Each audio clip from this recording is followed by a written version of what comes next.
Hey guys, we are VMake Academy. We are here to make your study easy to easier. We make online classes are so effective, interactive, informative, learning. You would be enjoying the learning. We make Academy resolve your study stress. So come and take unique experience with us. Let's we start demo class. Students, आज हम Harappa civilisation के बारे में पढ़ेंगे, यानी कि हड़प्पा सभ्यता के बारे में। हड़प्पा सिविलाइजेशन एक एशियन सिविलाइजेशन के साथ साथ एक डेवलप्ड सिविलाइजेशन भी था, और ये यानी कि बहुत ज़्यादा विकसित सभ्यता थी। और इसमें हम सब कुछ पढ़ेंगे कि हड़प्पा सभ्यता का नाम हड़प्पा सभ्यता ही क्यों पड़ा, ठीक है, और इसके अदर नेम कौन कौन से हैं, इसकी शुरुआत कहाँ से हुई और किस तरीके से हुई, और किस किस पुरातत्वविद ने इसमें अपना योगदान दिया। हम इन सारी चीज़ों को इस पर गौर से देखेंगे, ठीक है। सबसे पहले मैं आज आपके लिए एक इंट्रोडक्शन वीडियो लेके आई हूँ ताकि आपको हड़प्पा सिविलाइजेशन बिल्कुल अच्छी तरीके से समझ आ जाए। सबसे पहले हम कुछ कंसेप्ट क्लियर करते हैं कि इसकी शुरुआत किसने की, इसका टाइम पीरियड क्या था और किस किस पुरातत्विक ने इसमें अपना योगदान दिया। देखिए, सबसे पहले मैं बात करती हूँ कि इसका टाइम पीरियड क्या था, यानी कि हड़प्पा सभ्यता का टाइम पीरियड क्या माना जाता है, ठीक है। तो रेडियो कार्बन तिथि के अनुसार हड़प्पा सभ्यता का जो टाइम पीरियड है, यानी कि radio carbon dating, according to radio carbon dating 2350 से 1750 ईसा पूर्व माना जाता है। यानी कि जो ये हड़प्पा सभ्यता का जो टाइम पीरियड है वो माना जाता है 2350 से लेकर 1750, ठीक है। ये इसका टाइम पीरियड है, ये बीसी में है, ठीक है, यानी कि बीसी यानी कि ईसा पूर्व में माना जाता है, ठीक है। अब इसकी शुरुआत किस तरीके से हुई और किस किस तरीके से इस पर बात की गई और हड़प्पा सभ्यता की खोज किस तरीके से हुई, अब हम इन सब पर बात करते हैं। देखिए, हड़प्पा सभ्यता की हम अगर बात करते हैं तो सबसे पहले मैं आपको बता दूं कि बहुत ही ज़्यादा विकसित सभ्यता थी, और आज के कंपेयर में अगर हम हड़प्पा सभ्यता की बात करते हैं तो हड़प्पा सभ्यता के जो लोग थे वो आज के लोगों से, आज के युग से बहुत ज़्यादा विकसित थे, ठीक है। वो बहुत ही ज़्यादा अपने नगर को, हर चीज़ को बहुत ही ज़्यादा डेवलप था उनका सब कुछ, ठीक है, आज के कंपेयर में। तो हम कह सकते हैं कि ये बहुत ही ज़्यादा डेवलप्ड सिविलाइजेशन था, और इसके बारे में पढ़ना एक इंटरेस्टिंग चीज़ है। तो वीडियो को बिना स्किप करे ध्यान से देखिए। देखिए, चार्ल्स मेसन, ठीक है। सबसे पहले हम बात करते हैं हड़प्पा सभ्यता की शुरुआत कैसे हुई, यानी कि जो ये हड़प्पा सभ्यता की खोज की शुरुआत कैसे हुई, ठीक है। 1826 में एक व्यक्ति था चार्ल्स मेसन, ठीक है, चार्ल्स मेसन नेम है, आप ध्यान से देखिए इसको। 1826 में इसको पता लगा कि जो हड़प्पा है, हड़प्पा एक गांव था जो आज के पाकिस्तान में है, जो पहले इंडिया का एक पार्ट था, ठीक है। तो हड़प्पा एक गांव था, एक छोटा सा गांव था। तो उस गांव में इसको पता लगा, इस व्यक्ति को पता लगा, चार्ल्स मेसन को, कि हड़प्पा जो एक गांव है वहाँ पर लोग क्या करते हैं, जाते हैं और वहाँ से कुछ ईंटें लेकर अपने घरों में लगाते हैं और अपने घर को बनाते हैं, ठीक है।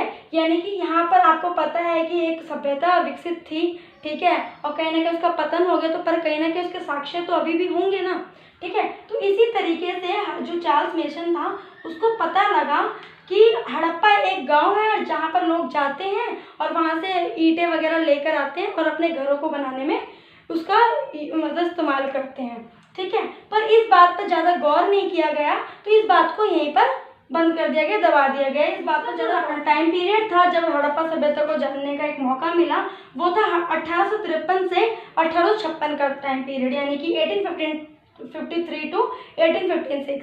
इस टाइम क्या हुआ आपको पता ही, वो दौर था जब भारत में रेलवे ट्रैक्स बिछाई जा रही थी, और पहली जो रेल थी वो मुंबई से लेकर थाने तक 34 किलोमीटर की दूरी पर चली थी। उसी टाइम पीरियड में क्या हुआ, जो ये टाइम पीरियड था उसमें क्या हुआ, जो कराची है, जो अब पाकिस्तान का एक हिस्सा है, पहले वो हिंदुस्तान का था, ठीक है, और लाहौर के बीच में रेलवे ट्रैक का काम चल रहा था, ठीक है, और इसका जिम्मा जो था वो कनिंघम को सौंपा गया था। कनिंघम, ठीक है, जो थे इसके वो थे डायरेक्टर माने गए थे, और उनको ये इसका जिम्मा सौंपा गया था, जितने भी ये जो काम चल रहा था कराची से लाहौर के बीच में रेलवे ट्रैक का, ठीक है।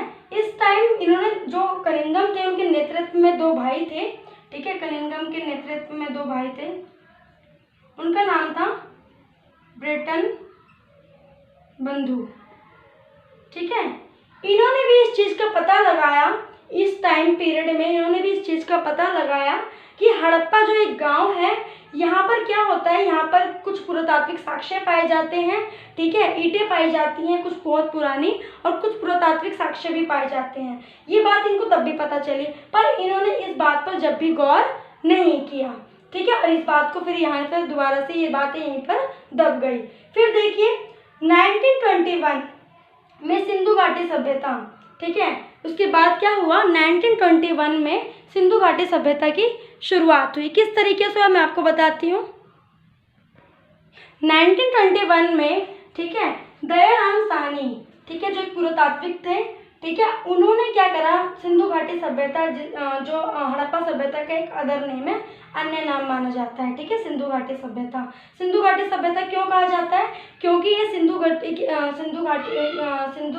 घाटी जो रिवर है, हमारी सिंधु जो रिवर है, ठीक है, उसके आसपास ही बसा हुआ था ये जो सभ्यता थी पूरी, इसलिए इसको सिंधु घाटी सभ्यता भी कहा जाता है, ठीक है। तो जो सिंधु घाटी सभ्यता थी उसकी खोज दयाराम साहनी द्वारा की गई, ठीक है, 1921 में, यानी कि जब बात पता चला कि यहाँ पर मतलब कि दयाराम साहनी के नेतृत्व में 1921 में जब इसकी शुरुआत हुई और लोगों ने जब पूरा इसको खोजना स्टार्ट किया, तो सरकार द्वारा आना जाने पर बैन लगा दिया और क्या करा, इसकी खुदाई का काम स्टार्ट किया। जब इसकी खुदाई का काम स्टार्ट किया गया तो देखा गया कि जो ये जो खुदाई है, खुदाई के बाद देखा गया कि यहाँ पर तो बिल्कुल एक नगर बसा हुआ था, ठीक है, यहाँ पर जो पूरा नगर बसा हुआ था और इस नगर ही कितना विकसित था, सब कुछ बिल्कुल अच्छी तरीके से था वहाँ पर, ठीक है, सबके घर एक जैसे थे, सड़कें जो थी एक दूसरे को समकोण पर काटती थी, ये सारी चीज़ें वहाँ पर देखी गई। तो यानी कि दयाराम साहनी के नेतृत्व में सिंधु घाटी सभ्यता, जिसे हड़प्पा सभ्यता कहते हैं, उसकी क्या हुई, उसकी खोज हुई,